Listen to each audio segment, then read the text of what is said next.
Դու չես կարող այսպես քո ճաշակի, քո նախասիրություններով կամ քո սիմպաթիաներով, կապրիզներով առաջնորդվել, դա այդպես չի աշխատում։ Նիկոլ Փաշինյանը ընդամենը այն միջանկյալ օղակն է, որի հաղթահարելով պիտի կարողանաս հասնել քո ավելի մեծ նպատակի։ 1.5-2 տարով գալ, բերել սահմանադրական փոփոխություններ եւ հեռանալ դաշտից։ Քեզ ժողովուրդը ձայն ա տվել կոնկրետ գործողություններ անելու համար, եթե դու դա չես անում։ Տիկին Կարապետյան նժար այս պահին ինչ գործունեություն է ծավալում եւ ինչ հանդիպում քննարկումներ եք ունենում։ Գրեթե ամեն օրվա ռեժիմով նժար սահմանադրական շարժումը շարունակում է իր հանդիպումները։ Ես նախապես էլ ասում էի, որ կարող են լինել շատ անսպասելի հանդիպումներ, կոնսոլիդացիաներ եւ այդ անսպասելի հանդիպումները եւս շարունակում են, որովհետեւ երբ դու ծայրահեղ ծանր իրավիճակում ես գտնվում, իսկ մեր երկիրը իսկապես ծայրահեղ վիճակում է գտնվում, դու չես կարող այսպես քո ճաշակի, քո նախասիրություններով կամ քո սիմպաթիաներով, կապրիզներով առաջնորդվել, դա այդպես չի աշխատում։ Եվ հետեւաբար մենք հանդիպում ենք շատ մեծ թվով մարդկանց հետ։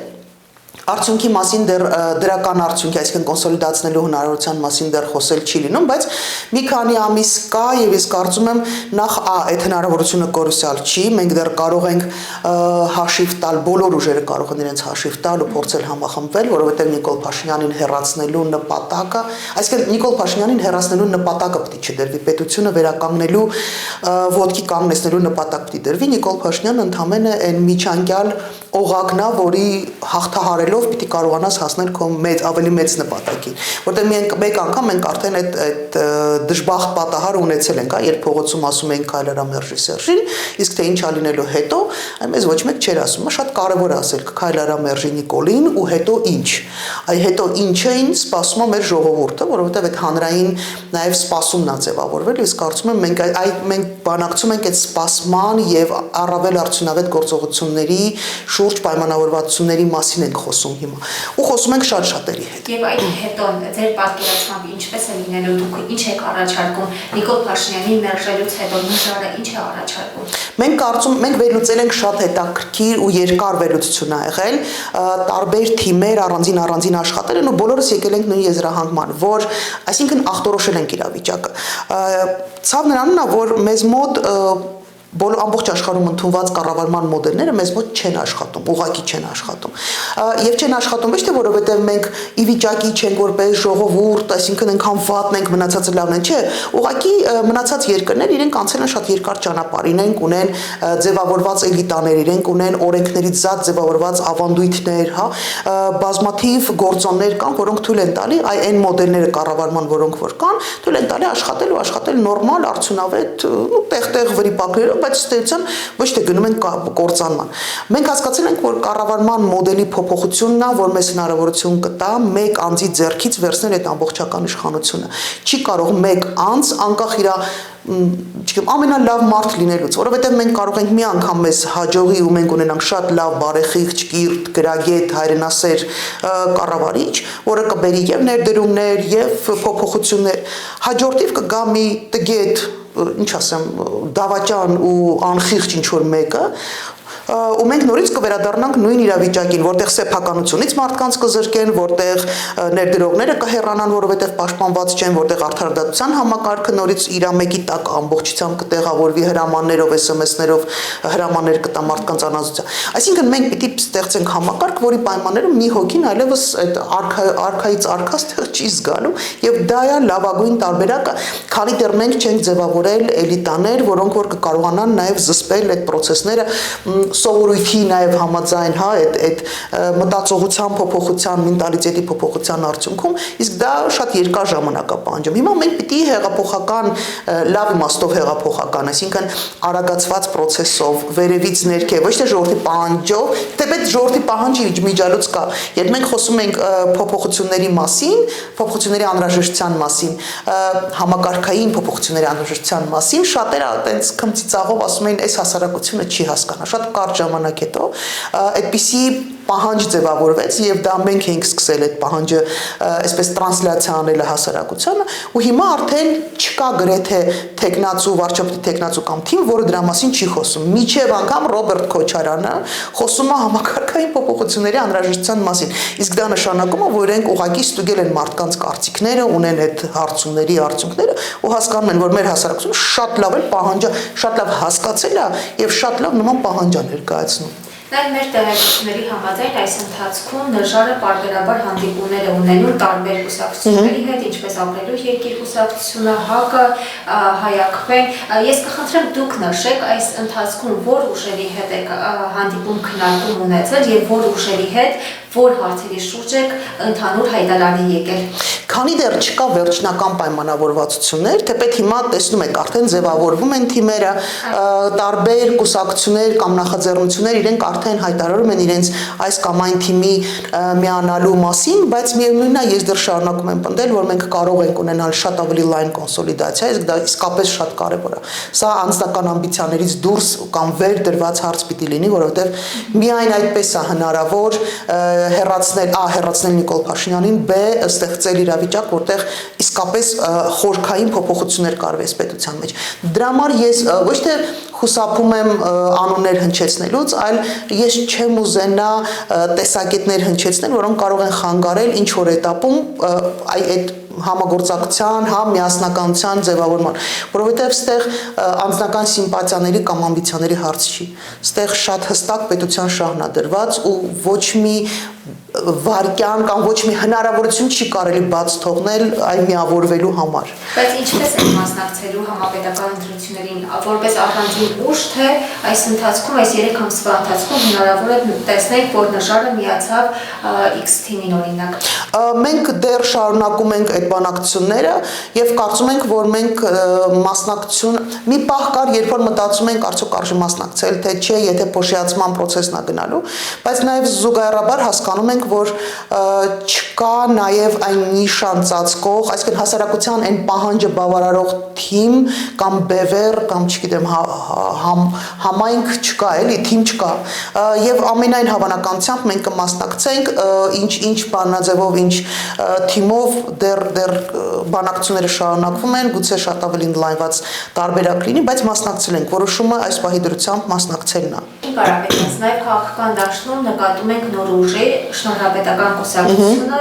ղեկավար, նախագահ Գուրգեն Սիմոնյանի գլխավորությամբ եւ մեր հարցումների ժամանակ էլ քաղաքացիներ շատեր են նշում, որ որպես վարչապետի տեխնացու տեսնում են Գուրգեն Սիմոնյանին։ Դուք ինչ կարծիք ունեք նախ այս կուսակցության վերաբերյալ եւ տեսնում եք համատեղ գործողություններ Գուրգեն Սիմոնյանի հետ շնորհապետական կուսակցության հետ։ Մենք մեկ անգամ հնարավորություն ենք ունեցել հանդիպելու ավելի ընդլայնված կազմով, երբ քննարկում էին, եթե չեմ սխալվում, անվտանգության, մեկ ամիսներ առաջ էր, անվտանգության հետ կապված հարցեր էին քննարկվում, պարոն Սիմոնյանը կազմակերպել էր կլորսեղան, մենք էլ էինք մասնակցում, անկեղծ ասած այս պահի դրությամբ, այսինքն այդ հանդիպումից հետո այլևս հանդիպումներ մենք չենք ունեցել, եկեք ես գնահատականներ չտամ դեռ, բայց քիչ հավանական եմ համարում հանդիպումը կամ համագործակցությունը։ Ինչու՞։ Եկեք էլի նորից գնահատականներ չտամ, ինչու ասեմ, կգա մի этап, երբ որ արդեն վերջնական հասկանալի կլինի, թե ով ում հետ ինչ թիմով է մասնակցելու եւ ինչ ֆորմատով ենք մասնակցելու ու մենք ստիպված ենք լինելու ուղղակի ասել, թե ով ում ներկայացուցիչն է, ով ում շահերն է ներկայացնում, ով ում կոնկրետ Սիմոնյանի մասին չես պահին առհասարակ ավելի գլոբալ իմաստով, թե ով ում այսպես բաներն են, պրոտեժեներն են եւ ինչի շուրջ հնարավոր է եղել պայմանավորվել, ինչի շուրջ ոչ, որովհետև նորից մենք մեր ինքնանպատակը իշխանության գալը չի, մենք խոսում ենք շատ կարճաժամկետ, թերևս միակ մենք ենք, որ խոսում ենք կարճաժամկետ 1.5-2 տարով գալ, բերել սահմանադրական փոփոխություններ եւ հեռանալ դաշտից, այսինքն դա այն ձևական փոփոխությունները չի, որ առաջարկում են այլ ուժեր, հա, չգիտեմ, որոնք կարող են ավելի շուտ քաոս կստեղծեն, քան նորմալ փոփոխություններ, մենք առաջարկում ենք ստեղծել պետական կառավարման այնպիսի մարմին, որը կբալանսավորի վարչապետին, որի պայմաններում արդարադատության համակարգը դուրս կգա վարչապետի տակից, հա, այլևս ինքը տենց ուղիղ հրահանգներ գլխավոր դատախազին, էլի բազմաթիվ պաշտոնյաներն ուղղակի հնարավորություն չի ունենալու հնչեցնելու կամ SMS-ով հրահանգներ տալու, հա։ Մյուս բանը որ առաջարկում ենք դա իսկապես 1%-ի շեմը իջեցնել, որովհետև շատ կարևոր է որ նոր ուժեր կան պարլամենտներ, բայց եթե դու չես փոխում սահմանադրությունը, այսպես Սերժի կոստյումը չես պատռում, ում այդ միապետությունը չես վերացնում, այսինքն վերևը քո մոտ միապետ է, ներքևը քեզ մոտ մի տոկոսանոց կուսակցություններ են, դու ստեղծում ես վերևը դիկտատուրա, ներքևը քաոս, եւ միայն այդ մի տոկոսը բերել շրջանառության մեջ, ճակատագրական սխալ է, դա ամբողջության մեջ չի, այո, մենք էլ ենք որ մի տոկոսը պիտի լինի երիտասարդ նոր կուսակցությունները պիտի սերնդափոխություն լինի այդ թվում նաև քաղաքական կուսակցական բանի մեջ, հա, process-ների մեջ, բայց եթե վերևը դիկտատուրա դա շատ լուրջ խնդիր է լինելու։ Մենք ենք առաջարկում փոփոխություններ, եթե օրինակ ցանկացած կուսակցություն, որ գալիս է ծրագիր է բերում, ու եթե դու քո ծրագրի օրինակ 40%-ը 2 տարվա ընթացքում չես իրականացնում, կամ դու ստիպված ես լինում հեռանալ այլևս։ Դա պիտի լինի շատ հստակ պայման, որովհետև մենք ունեցել ենք բարբերաբար եւ այդ թվում նաև ներկայումս ունենք իշխանություններ, որոնք գալիս են մի ծրագրով, հետո դրան հակառակ ծրագիրն են իրականացնում, ասում են դե կներեք, չստացվեց, սխալվել եք, այդպես չի կարող լինել։ Քեզ ժողովուրդը ձայն է տվել կոնկրետ գործողություններ անելու համար, եթե դու դա չես անում, կամ դրան հակառակ գործողություն ես անում, այսինքն անում ես գործողություններ, որոնք չեն բխում քո ծրագրից, պետական կառավարման այն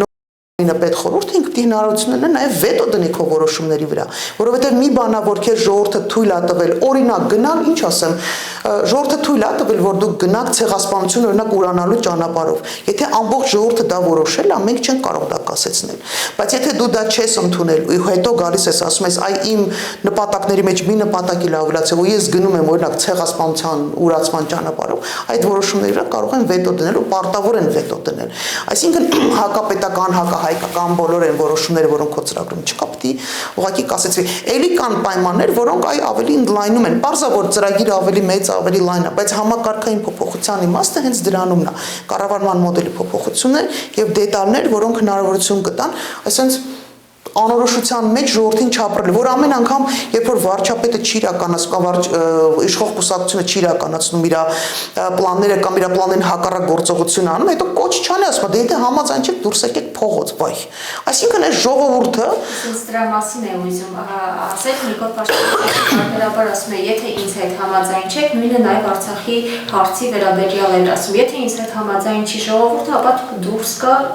փողոց եւ բողոքի Արցախ։ Այսինքն տպավորությունն է, որ մենք ոչ թե պետություն ենք, որը ունի կառավարման մոդելներ, զսպելու մոդելներ, հա, հակօրինական գործողություններ, հակասահմանադրական գործողություններ իրականացնելուն կասեցնելու հնարավորություն ունի, այլ մենք ինչ որ տենց ամբողջ ենք, որտեղ այ ով ուժեղ է, ով փողոցում գլխականակով շատ մարդ հավաքից, ինքը ստեղ հարց է լուծելու, այդպես չի կարող լինել։ Այսինքն մեր ժողովուրդը ինչ ենք մենք առաջարկում այ պետական կառավարման այդ մոդելը նաև, որովհետև դա մի տեսակ զսպող գործիք է, հա, ժողովուրդը պիտի վստահ լինի, որ ժողովրդի անունից խոսացող կա։ Եվ դա այդ պարլամենտը չի, որը գալիս են պոպուլիստական sense ինչ որ հայտարարություններով, կեսը, օրինակ ներկայիս պարլամենտի կեսը եկավ ասեց, հեսա 3 ամսից սրան ճանապարհում ենք հեռացնենք, ու տենց էլ էս 5 տարվա մեջ ոչ մի բան չարեցին։ Այս սրանք էլ եկան ասեցին, հեսա տեսեք ոնց ենք ինչ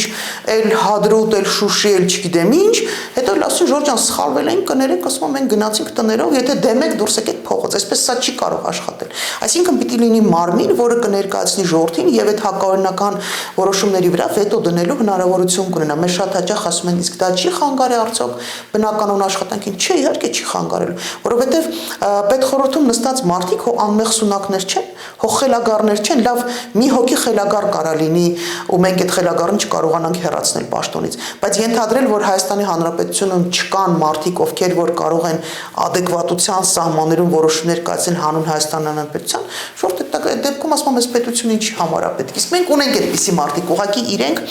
այն պայմաններում կառավարման գալու, որը կա հիմա, այդ մարդիկ ուղղակի չեն ուզում մտնել, թաթախվել, կեղտոտվել, հա, այդ վարկաբեկվել ու այդ բեռի տակ մնալ։ Իսկ այն մոդելը, որով առաջարկում ենք մենք ընտրվելու, մարդիկ, ովքեր իսկապես պարկեշտ են, նվիրալ են, գիտելիք ունեն, փորձ ունեն, կյանքի փորձ ունեն, աշխատանքի փորձ, իրենք կարող են շատ նորմալ սահուն ճանապարհով գալ եւ մասնակցել պետական կառավարման ամենաբարձր մակարդակներում։ Տիկին Կարապետյան, մեր հարցազրույցի վերջում կցանկանամ անդրադառնանք հարևան երկրում տեղի ունեցող իրադարձություններին, Իրան, Իսրայել, ԱՄՆ հակամարտությանը, ինչ է սպասվում ընդհանրապես հարևան Իրանին եւ ինչպես է գնահատում Հայաստանի քար լռությունը։ Առանձին դեպքերում քար լռությունը սրանց պայմաններում երևի ավելի լավ է, քան թե ինչ-որ մի բան խոսեն, որովհետև եթե իրենք իրենց խոսքը հավասարազոր լինելու այն գործողություններին, որոնք պիտի իրականացներ պետություն, որի ուղիղ հարևանության պատերազմ է գնում, այս մասշտաբի պատերազմ է գնում կուկորուս կրծելով, ավելի լավ է չխոսան, եթե դրան նման են խոսելու։ Իհարկե պետք է արձագանքել, նաև հաշվի առնելով այն հանգամանքը, որ այնտեղ նաև ազգությամբ հայեր են ապրում, ահավոր մեծ համայնք ունենք եւ շատ հրաշալի համայնք ունենք, որ այդ հայկականության երևի պահպանման լավագույն մոդելներից մեկն է եղել Իրանում ապրող հայերը, եւ մենք այդ հարցը թողած, այլ չհաշված հումանիտար խնդիրների Իրանի հետ կապված, որոնք մենք պարտավոր ենք որպես հարևան երկիր ուղղակի առաջարկել, բարձր մասնակցություն ունենալ որևէ բարակայում այնտեղ հնարավոր չի, բայց այդ հումանիտար հարցերի լուծման գոնե, չգիտեմ, պատկերացրել են, քննարկել են, ինչ որ ձևի Որ առաջնորդն է զոհվել, գոնե թե ցավակցական կարելի էր ցավակցական նամակ ուղարկել ժողովրդին կամ չգիտեմ, ուղարկել ներկայիս մնացած կենթանի մնացած ղեկավարներին, ինչ որ ձևակերպում տալ, որը առավելագույն նեյտրալ կլիներ, բայց բոլոր դեպքերում ինչ որ գնահատական, ինչ որ վերաբերմունք ցուցաբերեր եւ ոչ թե այս տխմար պահվածքը, որը որ ունեն, շատ ցավալի է իհարկե։ Ինչ արդյունք կունենա, դժվարն եմ ասել, որովհետև Իրանը իր տարածքում է, Իրանը իր հողի վրա է, իրենց շատ կարևոր է հասկանալ, թե Իրանի ժողովուրդը ինչ դիրքորոշում կունենա, որովհետև շատ հեշտ է կողքից այսպես ցանկություններ հայտնելը, բայց շատ ավելի կարևոր է, ինչ նպատակ ունի Իրանի ժողովուրդը։ Ես կարծում եմ, որ բոլոր իրավիճակներում Իրանի ժողովրդին մաղթում եմ այ իրենց սրտի ղեկավարություն, իրենց պետությանը նվիրված ղեկավարություն, իսկ թե ինչպիսին այն կլինի, թող ընտրի Իրանի ժողովուրդը։ Թեպետ արդեն տեսել ենք ինչ որ դրվագներով ամիսներ առաջ դիրքորոշումը եղել է Իրանի ժողովրդի, մի խոսքով բոլոր տարածաշրջանի խաղաղություն, բոլոր ժողովուրդներին իրենց ընտրած իշխանությունները, դա վերաբերվում նաև հատկապես հայ ժողովրդին, որովհետև որևէ մեկը չպիտի հուսահատվի ու հիասթափվի նրանից, որ ինչ որ մարդիկ կապ չունի որ երկրի, անգամ եթե դրան գերտերությունների ներկայացուցիչներ են գալիս են այստեղ ասես իրենց սրտի վարչապետներին են ընտրում, մեր ժողովուրդը պիտի իմանա, որ մենք միայն մենք ու բացառապես միայն մենք Հայաստանի Հանրապետության քաղաքացիներս իրավունք ունենք ընտրելու մեր վարչապետին։ Որևէ մեկի միջամտությունը, որևէ երկրի, անկախ նրանից ես ինքս անձամբ ինչ որ համակրանք ունեմ որևէ երկրների կամ ուղղությունների նկատմամբ, չի կարող միջամտել մեր ներքին գործերին, եւ ես մաղթում եմ մեր ժողովրդին ողջամտություն, ադեկվատություն, այս ընտրությունների այս ծանր իրավիճակում կայունություն, զսպվածություն, մենք պիտի կարողանանք լուծել մեր խնդիրները, որովհետև մենք չենք կարող ապրել մի երկրում հրաշալի աննկարագրել հրաշալի երկրում ունենանք այսպիսի ծանր վիճակում, այսպիսի տխմար անպատասխանատու լավ ուրիշ բան չասեմ, իշխանություն կոչվող մի խմբակ։ Շնորհակալ եմ։ Ես եմ շնորհակալ։